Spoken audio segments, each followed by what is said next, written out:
اور جنہوں نے اپنا ہی نقصان کیا وہی لوگ ہیں جو کہ ایمان نہیں لاتے، ایسے مہربان، ایسے رحمان رحیم رب کو خدا نہیں بنانا چاہتے۔ وَلَهُ مَا سَكَنَ فِي اللَّيْلِ وَالنَّهَارِ وَهُوَ السَّمِيعُ الْعَلِيمُ۔ رات کے اندھیرے اور دن کے اجالے میں جو ٹھہرا ہوا ہے سب اللہ کا ہے اور وہ سب کچھ سنتا اور جانتا ہے۔ جو مومنٹس ہوتی ہیں ان سے بھی واقف ہے، جو چیزیں سٹل ہیں، ساکت سامت ہیں، ان سے بھی واقف ہے، سب سننے والا ہے، ہر چیز کا اس کو علم ہے۔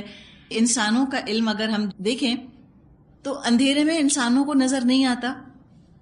گیجٹس کی ہم بات کر لیں کہ نہیں، گیجٹس ایسے ایسے بن گئے ہیں کہ اس سے بھی اندھیروں میں لوگ دیکھ لیتے ہیں، ریس دیکھ لیتے ہیں، بہت کچھ ساؤنڈز کا وہ پتہ لگا لیتے ہیں جو عام انسان کا کان نہ سن سکے۔ لیکن بہرحال انسان تو اسباب کا محتاج ہے، اور جو اسباب ہیں وہ بھی ایک لمیٹڈ حد تک ہی اس کو کچھ سنا سکتے ہیں، کچھ دکھا سکتے ہیں۔ اللہ تو کسی سبب کا، کسی اجالے کا محتاج نہیں، کسی چیز کا محتاج نہیں، اپنی ذات سے وہ السمیع ہے، خود سنتا ہے، مسبب الاسباب ہے۔ اسباب اللہ کے محتاج ہیں، اللہ اسباب کا محتاج نہیں ہے۔ اور اللہ اپنی ذات سے العلیم ہے، عالم الغیب اللہ ہے، ہر چیز کا علم اسی کو ہے۔ قل کہہ دیجئے اغیر اللہ اتخذ ولیا فاطر السماوات والارض وهو یطعم ولا یطعم۔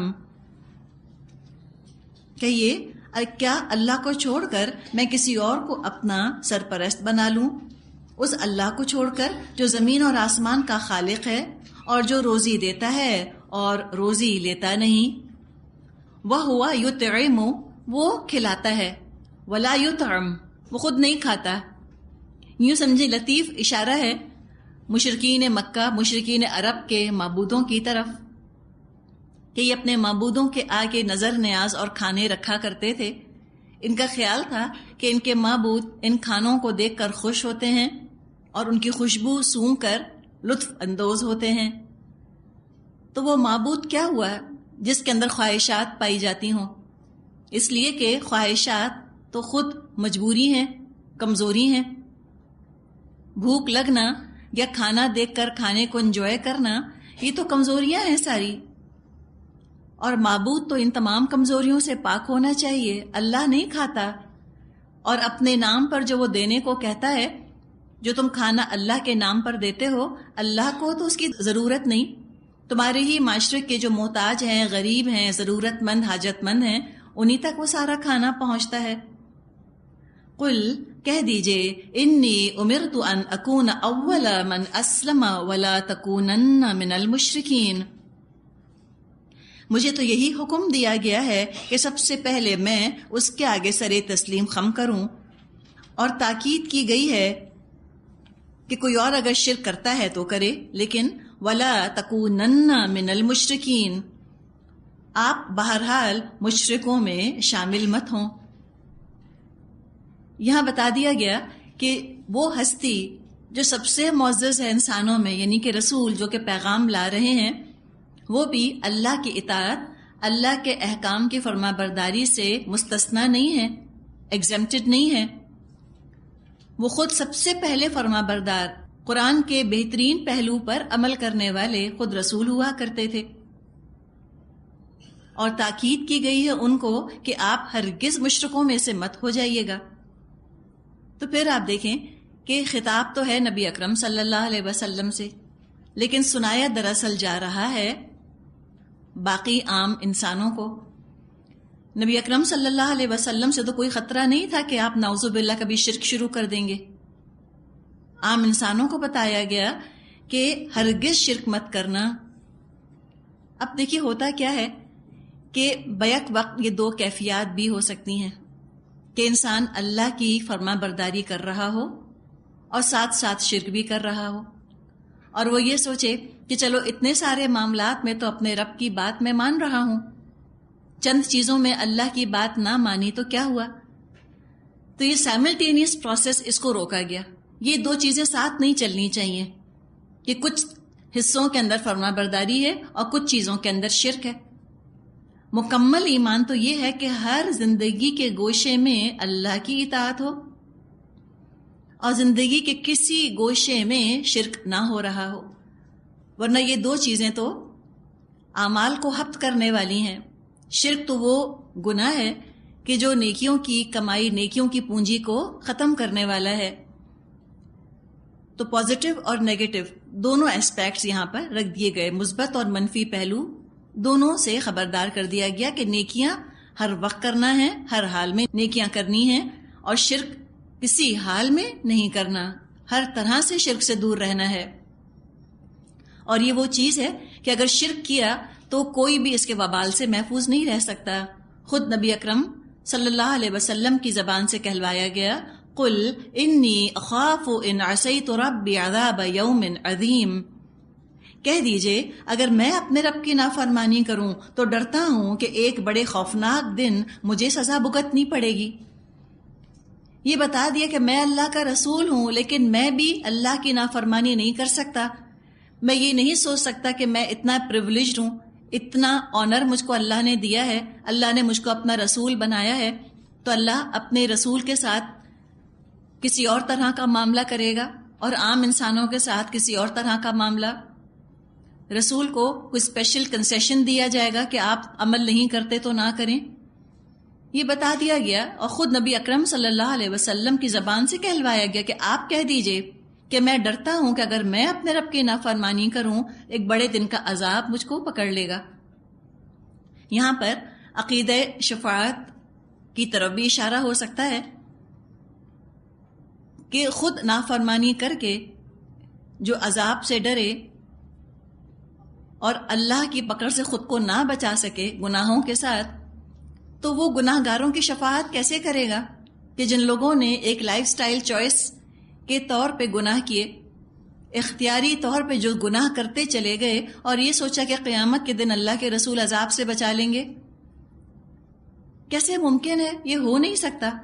اپنے بارے میں کہہ دیے کہ میں نافرمانی کروں تو مجھے تو اللہ کے عذاب کا ڈر ہے، تو یہ کیسے ہو سکتا ہے کہ دوسرے نافرمانی کرتے رہیں اور رسول ان کو بچا لیں؟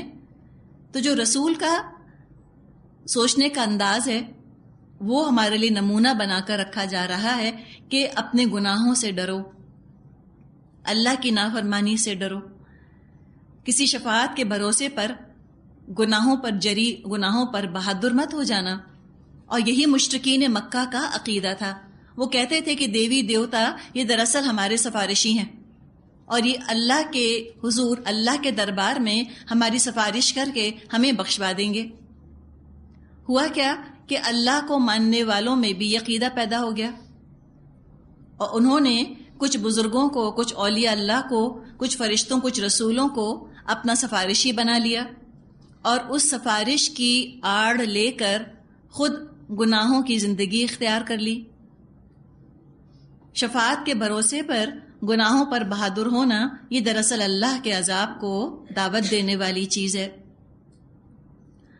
من یصرف عنہ یومئذ فقد رحمہ وذلک الفوز المبین، اس دن جو سزا سے بچ گیا اس پر اللہ نے بڑا ہی رحم کیا اور یہی نمایاں کامیابی ہے۔ یصرف موڑ دیا گیا، اس سے کیا موڑ دیا گیا؟ قیامت کا یا جہنم کا عذاب جس سے موڑ دیا گیا اس دن، اس پر رحم کیا گیا۔ اور یہی بہت بڑی کامیابی ہے کہ کوئی دوزخ کے عذاب سے، جہنم کی سزا سے بچ جائے۔ اس میں آپ دیکھیں کیا شان بندگی ہے، اپنے اعمال کا تذکرہ نہیں کیا بلکہ اللہ کی رحمت کا تذکرہ موجود ہے۔ اور یہی ہے مقام عبدیت، مقام بندگی یہی ہے کہ انسان نیکیاں کرے لیکن اپنی نیکیوں پر نازا نہ ہو، اپنی نیکیوں پر بھی بھروسہ نہ کرے، نیکی کر کے بھی اس کو یہ خیال ہو کہ پتہ نہیں اس قابل ہے بھی کہ نہیں کہ اللہ اس کو قبول فرما لے۔ اور اگر کوئی اس کا عمل، کوئی اس کی نیکی قبول ہوتی ہے تو وہ اللہ کا ہی احسان مند ہو کہ اللہ تیری رحمت، کہاں تیری شان، کہاں تیرا مقام، کہاں میرا عمل۔ یہ ٹوٹی پھوٹی نیکی اگر تو نے قبول کی تو یہ تیری شان غفاری ہے، یہ تیری شان رحمت ہی ہے کہ تو نے اس چیز کو قبول کر لیا، ورنہ جو نیکیاں ہم کرتے ہیں وہ اللہ کی شایان شان تو نہیں ہے، حقیقت ہے۔ نیک عمل انسان اس لیے کرتا ہے کہ اللہ کی رحمت کا بس مستحق بن جائے، ڈیزرونگ بن جائے، کہ میں ڈیزرو کر لوں اللہ کی رحمت. ورنہ اپنے اعمال کی بنیاد پر تو کوئی جنت میں جانے والا ہے نہیں، جب تک کہ اللہ کی شان رحمانی جو ہے، اللہ کی رحمت اس کا دامن نہ تھام لے. نبی اکرم صلی اللہ علیہ وسلم نے صحابہ کو یہ بات بتائی کہ جو بھی جنت میں جائے گا وہ اللہ کی رحمت کے طفیل ہی جائے گا. کسی نے بہت ہمت کر کے پوچھا کہ کیا اے نبی صلی اللہ علیہ وسلم آپ بھی؟ آپ نے فرمایا ہاں میں بھی. اللہ کی رحمت ہی اگر ڈھانپ لے گی تو انسان جنت میں جا سکے گا.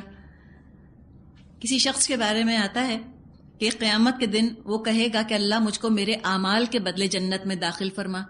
بہت اس نے عبادت کی ہوگی، اس کو کچھ احساس ہوگا کہ میں نے بہت عبادت اپنے رب کی ہے اور میرے اعمال کافی ہیں جو مجھ کو جنت میں لے جائیں.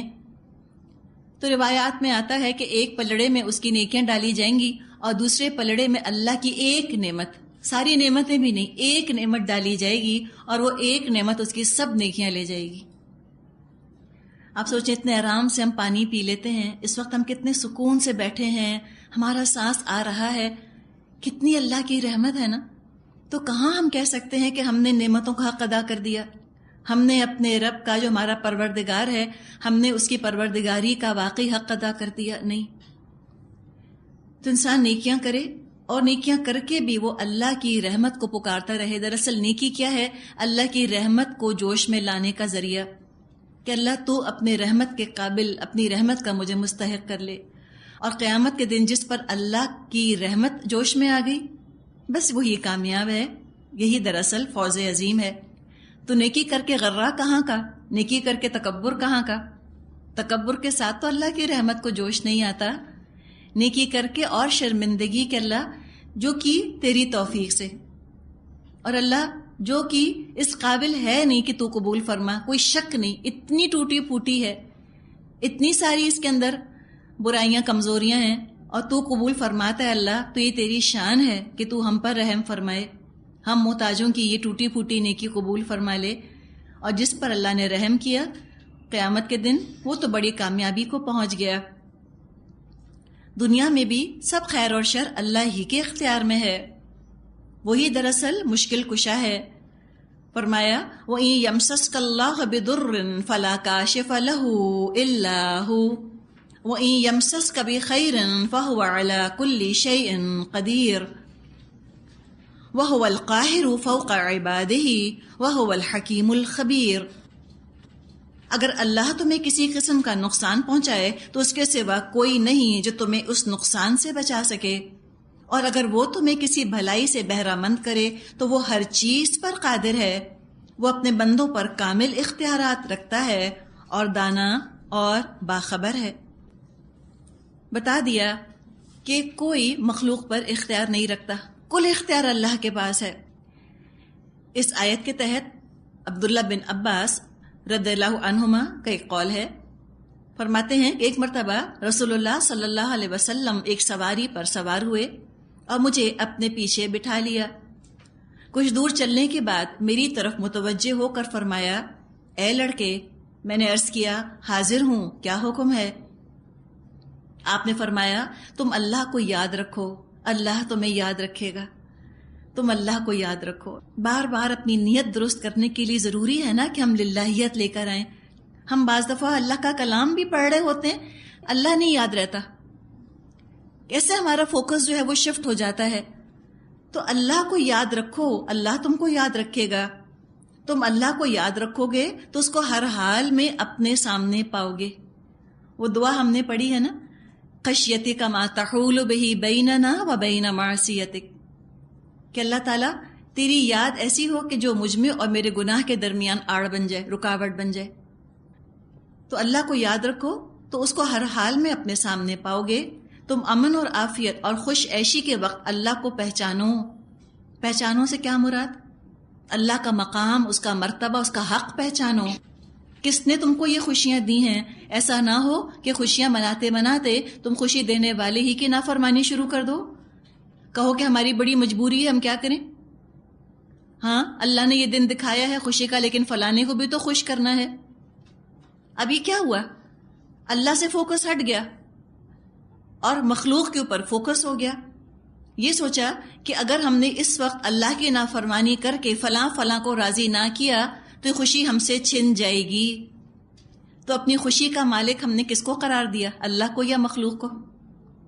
مخلوق کو نا. ہم نے سمجھا کہ یہ ہمارے خیر اور شر کے مالک ہیں. تو یہی تو شرک ہے. اسی کے بارے میں تو یہاں فرمایا ہے کہ تم کیوں ڈرتے ہو؟ وَإِن يَمْسَسْكَ بِخَيْرٍ فَهُوَ عَلَى كُلِّ شَيْءٍ قَدِيرٌ. اگر اللہ نے کسی خیر کا ارادہ کر ہی لیا ہے تمہارے لیے، وہ ہر چیز پر قادر ہے. اور آیت کے شروع میں جو فرمایا وَإِن يَمْسَسْكَ اللَّهُ بِضُرٍّ فَلَا كَاشِفَ لَهُ إِلَّا هُوَ. اور اگر اس نے تمہیں کسی نقصان کے پہنچانے کا ارادہ کر ہی لیا تو کوئی دور کر نہیں سکتا سوائے اللہ کے. اس کو راضی کرنے کی فکر کرو. اس سے بڑی حماقت اور کیا ہو سکتی ہے کہ اللہ کو ناراض کر کے مخلوق کو راضی کیا جائے. یہ تو اپنی شامت کو دھکا دینے والی باتیں ہیں. تو یہ بات جو یہاں فرمائی کہ امن اور عافیت اور خوش عیشی کے وقت اللہ کو پہچانو، تو یہ پہچان کو سمجھ لیں. کیا پہچانو؟ اس کا حق پہچانو، اللہ کا مقام پہچانو، اور تم یہ پہچانو کہ مجھے کیا عمل کرنا ہے اس وقت اپنے رب کو راضی کرنے کے لیے. تو فرمایا تو تمہاری مصیبت کے وقت اللہ تم کو پہچانے گا. جب تم کو سوال کرنا ہو صرف اللہ سے سوال کرو، اور مدد مانگنی ہو تو صرف اللہ سے مدد مانگو. جو کچھ دنیا میں ہونے والا ہے قلم تقدیر اس کو لکھ چکا ہے. اگر ساری مخلوقات مل کر اس کی کوشش کریں کہ تم کو ایسا نفع پہنچا دیں جو اللہ نے تمہارے حصے میں نہیں رکھا تو وہ ہرگز ایسا نہ کر سکیں گے. اور اگر وہ سب مل کر اس کی کوشش کریں کہ تم کو ایسا نقصان پہنچا دیں جو تمہاری قسمت میں نہیں ہے، وہ ہرگز اس پر قدرت نہ پا سکیں گے. اگر تم کر سکتے ہو تو یقین کے ساتھ صبر پر عمل کرو، تو ایسا ضرور کرو. اگر اس پر قدرت نہیں تو صبر کرو، کیونکہ اپنی خلاف طبع چیزوں پر صبر کرنے میں بڑی خیر و برکت ہے. اور خوب سمجھ لو اللہ کی مدد صبر کے ساتھ ہے. صبر کے ساتھ ہائے واویلا مچا کر بدمزاجی کا بدتمیزی کا مظاہرہ کر کے اللہ کی مدد نہیں آتی. کیا فرمایا؟ خوب سمجھ لو اللہ تعالیٰ کی مدد صبر کے ساتھ ہے، اور مصیبت کے ساتھ راحت اور تنگی کے ساتھ فراخی ہے. یہ حدیث ترمذی اور مسند احمد میں موجود ہے. نبی اکرم صلی اللہ علیہ وسلم دعا مانگا کرتے تھے کہ اللہم لا مانع لما اعطیت ولا معطی لما منعت ولا ينفع ذا الجد منک الجد. اے اللہ، جو آپ نے دیا اس کو کوئی روکنے والا نہیں، اور جو کچھ آپ نے روک دیا اس کا کوئی دینے والا نہیں، اور کسی کوشش والے کی کوشش آپ کے مقابلے میں نفع نہیں دے سکتی. بہت ہی خوبصورت یہ آیت ہے، اس کو آپ ہائی لائٹ کیجئے. اگر یہ بھی ہمیں سمجھ آ گیا بس انشاءاللہ ہم ہر قسم کے شرک سے بچ سکتے ہیں. آگے فرمایا قل، کہہ دیجئے، ایو شیء اکبر شہادہ، کس کی گواہی سب سے بڑھ کر ہے؟ ابھی کس چیز پر گواہی مانگی گئی ہے؟ توحید کے اوپر. اللہ جانتا ہے کہ کون ہے واقعی جو کہ توحید پر قائم ہے. تو توحید کے اظہار میں انسان لوگوں کی گواہیوں کی فکر نہ کرے، لوگوں کی نظروں میں سچا بننے کی فکر نہ کرے، اللہ کی نظر میں سچا بننے کی فکر کرے. وہ یہ جان لے کہ اللہ مجھ پر گواہ ہے. کیا میں نے سوچا، کیا میں نے کیا، میرا رب سمیع العلیم ہے، سب جانتا ہے. تو کس کی گواہی سب سے بڑی ہے؟ قل اللہ، کہہ دیجئے اللہ کی گواہی سب سے بڑی ہے. شہیدم بینی و بینکم، وہ گواہ ہے میرے اور تمہارے درمیان. کیا فیلنگ آتی ہے یہ پڑھ کے کہ اللہ گواہ ہے؟ اللہ گواہ ہے نا. تو انسان جب اللہ کو اپنے آگے پاتا ہے اور اللہ کو حاضر اور ناظر جان کے عمل کرتا ہے، یقیناً اس کے اخلاق، کردار، اعمال، معاملات، عبادات، ہر چیز میں بہتری ہوتی ہے. وہ لوگوں کو دکھانے کو کام نہیں کر رہا ہوتا، وہ رب کو دکھا رہا ہوتا ہے. اسی سے تقویٰ پیدا ہوتا ہے، اور تقویٰ اعمال کو سجا دینے والی چیز ہے. اعمال کے اندر خلوص اور وزن پیدا کرنے والی چیز ہے تقویٰ. تو کسی کو دکھانے کے لیے عمل مت کریں. اگر آپ اپنے آپ کو کنٹرول کرتی ہیں، آپ کو غصہ آیا، آپ نے کنٹرول کیا، اللہ کی خاطر کیا. آپ نے اگر تواضع اختیار کی، عاجزی اختیار کی اللہ کے لیے، اللہ اس کا صلہ دے گا۔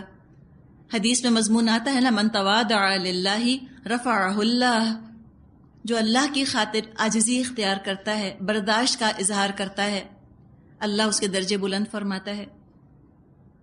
تو غصے کے ساتھ پر انسان صبر نہیں کرتا، اریٹیشن کے ساتھ صبر نہیں کرتا، انسان ایک آنر سمجھ کے صبر کرتا ہے کہ اللہ ٹھیک ہے، تو نے مجھے اس قابل تو سمجھا کہ مجھ پہ صبر ڈالا، اور دعا انسان کرے کہ اللہ اس صبر سے میری تربیت ہو جائے، اللہ مجھ کو اتنا خوبصورت عمل کرنے والا بنا دے کہ میں تیری نظر میں محسن ہو جاؤں۔ اور اللہ کے بارے میں کیا ہم نے پڑھا؟ ان اللہ یحب المحسنین، اللہ تو محبت فرماتا ہے احسان کے ساتھ کام کرنے والوں سے، محسنوں سے تو اللہ محبت فرماتا ہے۔ تو اللہ کافی ہے گواہ میرے اور تمہارے درمیان، کسی کو متاثر نہیں کرنا، کسی کو امپریس نہیں کرنا، کسی سے تعریف نہیں چاہیے، اپنے رب سے چاہیے کہ اللہ مجھ سے بہت خوش ہو جائے، میں اللہ کو بہت ہی اچھی لگنے لگ جاؤں۔ وَأُوحِيَ إِلَيَّ هَذَا الْقُرْآنُ لِأُنذِرَكُمْ بِهِ وَمَنْ بَلَغَ، یہ قرآن میری طرف بذریعہ وحی بھیجا گیا ہے تاکہ تمہیں اور جس جس کو یہ پہنچے سب کو خبردار کر دوں۔ یہ قرآن ہی ہے نا جو ہم کو بلند درجوں کی طرف لے جانے میں مددگار ثابت ہوتا ہے۔ اللہ کی رحمانیت، اللہ کا رحم جوش میں آیا تبھی تو اس نے قرآن نازل فرمایا۔ الرحمن علم القرآن، الرحمن ہے جس نے کہ قرآن نازل فرمایا، جس نے قرآن سکھایا۔ تو قرآن تو بہت بڑی نعمت بن کر آیا ہے، رحمت بن کر آیا ہے، قرآن زحمت نہیں ہے۔ یہ قرآن نازل نہ ہوتا ہمیں پتہ نہ چلتا اپنے رب کو کیسے راضی کریں، اور مقصد بتا دیا اس قرآن کا، کیوں نازل کیا گیا یہ قرآن، لِأُنذِرَكُمْ بِهِ وَمَنْ بَلَغَ، کہ میں اس کے ذریعے سے تم کو خبردار کر دوں اور جس جس کو بھی یہ پہنچ جائے۔ یہ ہے قرآن کے نزول کا مقصد۔ مشرکین مکہ سے اگر یہ کہا جاتا کہ دیکھو اللہ تعالیٰ نے ایک کلام نازل فرمایا ہے، اگر تم اس کلام کو پڑھ لو گے تمہارے مردے جو دنیا سے چلے گئے ہیں ان سب کی بخشش ہو جائے گی، ان سب کو اللہ تعالیٰ جنت میں داخل فرما دے گا۔ یہ وہ کلام ہے جس کو تم پڑھ لو تمہارے کاروبار میں برکت ہو جائے گی، تمہارے بچوں کی شادیاں ہو جائیں گی، تمہارے گھر بن جائیں گے، تمہاری آمدنی میں اضافہ ہو جائے گا، تم جادو ٹونے سے بھوت پریت سے بچ جاؤ گے، تم کو صحت مل جائے گی۔ تو مجھے بتائیں کہ عربوں کو کوئی اعتراض ہوتا قرآن کو پڑھنے میں؟ کوئی ان کو اعتراض نہ ہوتا۔ انہیں اعتراض کیا تھا؟ وہ کہتے تھے خبردار مت کرو اس کے ذریعے سے ہمیں، ڈونٹ وارن اس۔ تکبر تھا نا، کہا کہ آئندہ ہم جیسی بات مت کرنا۔ وارننگ تو وہی برداشت کرتا ہے جس کے اندر عاجزی ہوتی ہے، اس لیے کہ وارننگ کے اندر تھوڑا سا تنقید کا پہلو پایا جاتا ہے کہ تم جو کام کر رہے ہو غلط ہے۔ متکبر انسان تو تنقید برداشت کر نہیں سکتا، کہتا ہے آئندہ یہ بات مت کیجیے گا ہم سے۔ تو یہی چیز انہوں نے کہی مشرکین مکہ نے کہ مت سنائیں ہم کو آپ یہ قرآن، ہم کو وارن مت کریں۔ وارننگ کے لیے، ہدایت کے لیے وہ سننا نہیں چاہتے تھے، اس لیے کہ جو وارننگ قبول کرتا ہے وہی تو ہدایت کے راستے پر آتا ہے۔ ان کو تو تنقید سننا گوارا نہ تھا، ان کو ہدایت کہاں سے ملتی؟ آج ہم اپنے معاشرے میں، اپنے ماحول میں دیکھیں، ہم ہر مقصد کے لیے قرآن پڑھنے کو تیار ہیں، ایصال ثواب کے لیے، حصول ثواب کے لیے، برکت کے لیے، خوشحالی کے لیے، صحت کے لیے، جادو ٹونے کے علاج کے لیے، بھوت پریت بھگانے کے لیے۔ آپ جتنا چاہیں لوگوں سے قرآن پڑھوا لیں، لیکن آپ کا کیا خیال ہے ہمارے معاشرے میں کتنے لوگ جو ہیں وہ ہدایت کے لیے اور انذار کے لیے قرآن پڑھتے ہیں؟ اس کے لیے پڑھنا نہیں چاہتے، کہتے ہیں ہمیں ڈر لگتا ہے، ہم نہیں قرآن پڑھتے ترجمے سے، ہمیں ڈر لگتا ہے۔ تو وہی بالکل ذہنیت بن گئی ہے نا جو کہ مشرکین مکہ کی تھی، اور اس ذہنیت کے ساتھ تو پھر ہدایت نہیں ملتی۔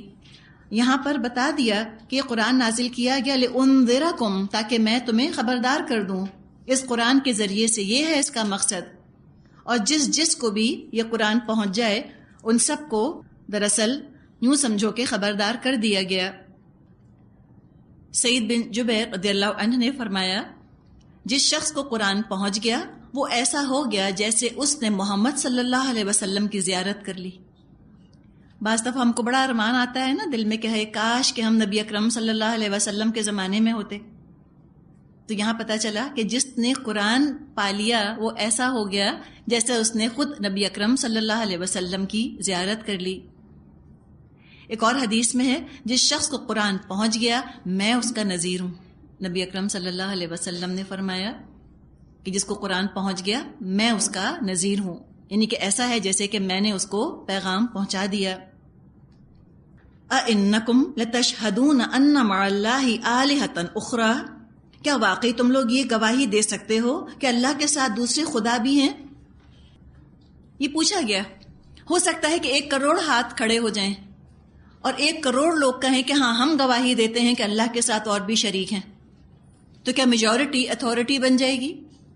نہیں. قل لا اشہد، آپ کہہ دیجئے میں نہیں گواہی دیتا. پاپولر پریشر میں آنے کی قطعاً ضرورت نہیں. 1 کروڑ کیا، اگر اس وقت 6 بلین کے 6 بلین یہ کہنا شروع کر دیں کہ اللہ کے ساتھ اور بھی گواہ ہیں، اللہ کے ساتھ اور بھی الہ موجود ہیں، تو میرا کام کیا ہے؟ میں کیا کہوں؟ قل لا اشہد، میں نہیں گواہی دیتی اس بات کی. پاپولر پریشر میں تھوڑی آنا ہے، میجورٹی اتھارٹی تھوڑی ہے، قرآن ہے اتھارٹی. ساری دنیا ایک بات کہہ رہی ہو اور قرآن اس کے خلاف کوئی بات کہہ رہا ہو، ہمیں تو بات قرآن کی ماننی ہے. یہی دراصل ایمان کا تقاضا ہے. لیکن ہم اتنی جلدی پریشر میں آ جاتے ہیں لوگوں کو، ہم کہتے ہیں ہائے لوگ یہ کہہ رہے ہیں، سب لوگ یہ کہہ رہے ہیں. ہم یوں سمجھتے ہیں کہ سب لوگ کہہ رہے ہیں تو غلط نہیں کہہ رہے ہوں گے. حالانکہ انسانوں کا کلام اور اللہ کا کلام کیا مقابلہ دونوں کا. سارے انسانوں کا کلام ایک طرف اور میرے رب کا کلام ایک طرف. ماننا تو اللہ کی بات کو ہے. تو غلط بات پہ چاہے ساری انسانیت جمع ہو جائے، میں اپنے بارے میں ایک رول بنا لوں کہ مجھ کو تو کرنا وہ ہے جو اللہ نے کہا. سب گواہی دیتے رہیں کہ ہاں بہت سے خدا ہیں. نبی اکرم صلی اللہ علیہ وسلم سے کہلوایا قل لا اشہد، آپ کہہ دیجئے میں نہیں گواہی دیتا. اس کے لیے آپ دیکھیں کتنی اسٹرانگ شخصیت کی ضرورت ہے نا، کتنی اسٹرانگ پرسنالٹی چاہیے اس طرح اپنا سٹینڈ برقرار رکھنے کے لیے. اور یہ انسان کے اندر جو اسٹرینتھ آتی ہے، جو طاقت آتی ہے، وہ تقوی کی آتی ہے، آخرت پر یقین رکھنے سے آتی ہے کہ مجھے اپنے رب کے آگے کھڑا ہو کر ایک دن اپنے اعمال کا جواب دینا ہے. جہنم کا خوف اور جنت کا شوق انسان کے اندر یہ طاقت پیدا کر دیتا ہے کہ دنیا کچھ کہتی رہے، کچھ کرتی رہے، مجھ کو تو حق ہی پر جمے رہنا ہے. قل کہہ دیجئے انما هو الہ واحد واننی بریء مما تشرکون، کہیے اللہ تو بس وہی ایک ہے اور میں اس شرک سے قطعی بیزار ہوں جس میں تم مبتلا ہو. الذین آتیناہم الکتاب یعرفونہ کما یعرفون ابناءہم الذین خسروا انفسہم فہم لا یؤمنون. جن لوگوں کو ہم نے کتاب دی ہے وہ اس بات کو اس طرح غیر مشتبہ طور پر پہچانتے ہیں جیسے ان کو اپنے بیٹوں کے پہچاننے میں کوئی شک پیش نہیں آتا، مگر جنہوں نے اپنے آپ کو خود خسارے میں ڈال دیا ہے وہ اس کو مانتے نہیں. ذکر کیا گیا کہ یہ جو اللہ کے ساتھ شرک کر رہے ہیں کسی شک کی وجہ سے نہیں، صرف خواہش پرستی ہے، ورنہ یہ اس قرآن کو یا نبی اکرم صلی اللہ علیہ وسلم کو تو یوں پہچانتے ہیں جیسے کہ یہ اپنے بیٹوں کو پہچانتے ہیں. ایک طرح کا اس کے اندر اشارہ ہے کہ اے اہل کتاب، تم کو تو اس قرآن کا ایسا استقبال کرنا چاہیے جیسے کوئی باپ اپنے کھوئے ہوئے بچھڑے ہوئے بیٹے کا استقبال کرتا ہے.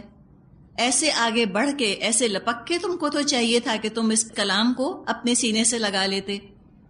تم کو تو چاہیے تھا آگے بڑھ کے اس رسول کا استقبال کرتے، اپنی نگاہیں بچھا دیتے ان کے قدموں کے اندر. لیکن خود ہی جب منہ موڑا، کسی کا کیا نقصان کیا؟ اپنے ہی آپ کو نقصان پہنچایا ایمان نہ لا کر، اپنے ہی آپ کو اللہ کی رحمت سے اور جنت سے اور ہدایت سے محروم کر لیا. اور جھٹلایا اس لیے کہ خواہشات پر پابندی لگانی پڑتی، معاملات درست کرنے پڑتے، اپنی تربیت کرنی ہوتی، اپنا اخلاق سنوارنا ہوتا. یہ تو مشکل کام ہے نا، بڑا جہاد ہے یہ تو، اپنے نفس کے ساتھ جہاد کرنا. جیسے کہ نبی اکرم صلی اللہ علیہ وسلم سے کسی نے پوچھا کہ ای الجہادی افضل یا رسول اللہ، کہ بتائیے سب سے افضل جہاد کون سا ہے؟ تو آپ نے فرمایا کہ تو جہاد کر اپنے نفس کے ساتھ، اس کو اللہ کی اطاعت میں دینے کے لیے.